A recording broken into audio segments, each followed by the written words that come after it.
tell you about a very famous scientist.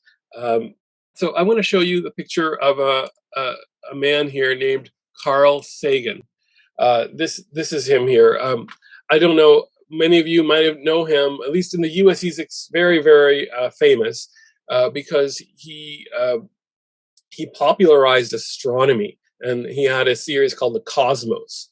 And everyone remembers him talking about how there are billions and billions of stars.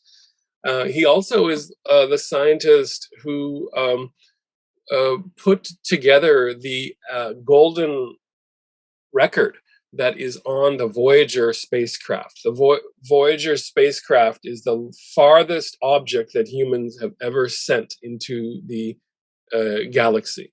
I mean, it's a spacecraft that's still traveling and still sending back signals to Earth, and it's like billions and billions of miles away now. Quite remarkable. And so he put together in multiple languages, like a representation that if anyone ever able to find it, like this is this record of our people. So that's quite a remarkable position to be the ambassador for the entire human race in some way. So anyway, and by the way, there's some really interesting news currently that Voyager's signal just recently they started getting some different information from it. So anyway, maybe somebody's found it and they'll see Carl Sagan's record.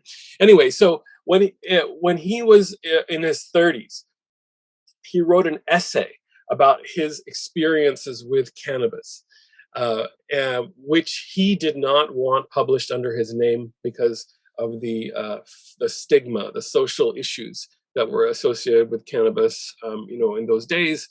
And he only asked his friend who published it to show who his name is after he dies. And so when Carl Sagan passed away, his friend, his name was Lester Grinspoon. He was a friend of mine. He's also now passed away about a year ago. He was a Harvard psychiatrist and pretty brilliant. And so he had introduced Carl Sagan to cannabis, marijuana. And so here's what one of the things that Carl Sagan said, which I thought was very interesting regarding cannabis. And, because he focused on many aspects, like, its ability to improve the sensations around art or music, but he also talked about the religious aspects, the spiritual aspects. And I think, a scientist of his stature who really had a deep understanding of cosmology, astronomy, what is he saying about this? And we should pay attention because he was so renowned.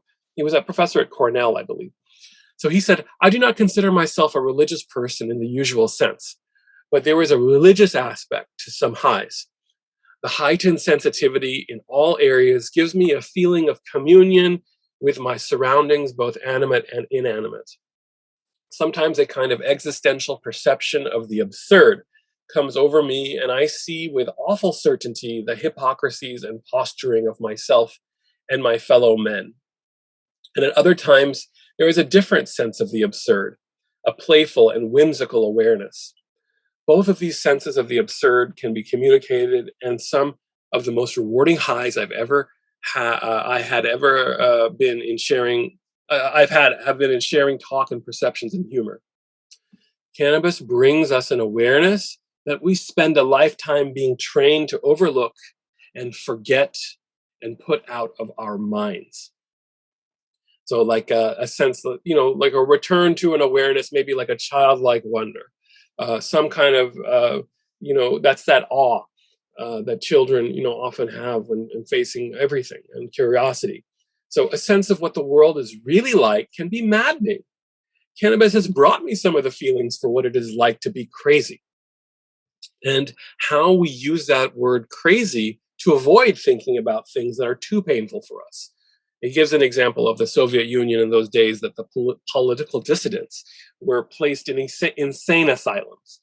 The same kind of thing occurs here and in the U.S. And he gives an example of a comedian that maybe people said he must be crazy, but he says, when high on cannabis, I discovered that there's somebody inside those people we call mad.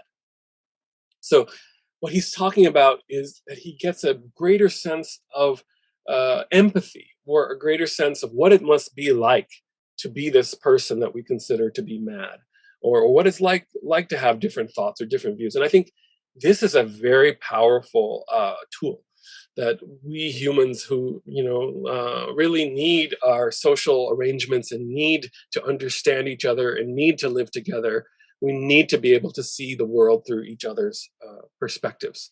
And I think that's what he's talking about.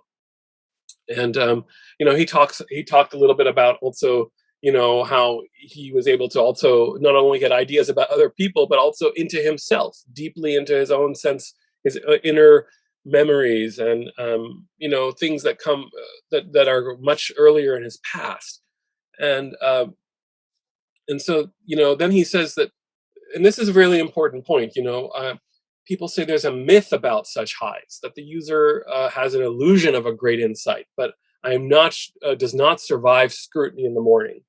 But he gives an example of how he came up with many ideas when he was taking cannabis, and he wrote them down. And he said he wrote many, many essays and gave lectures at university commencements and all kind of like academic talks and things where these insights were actually found to be useful. So I think it's kind of a myth that these kind of insights are really like, oh, the next day they didn't mean anything. They felt profound, but actually had no meaning. And so that's what he's talking about here.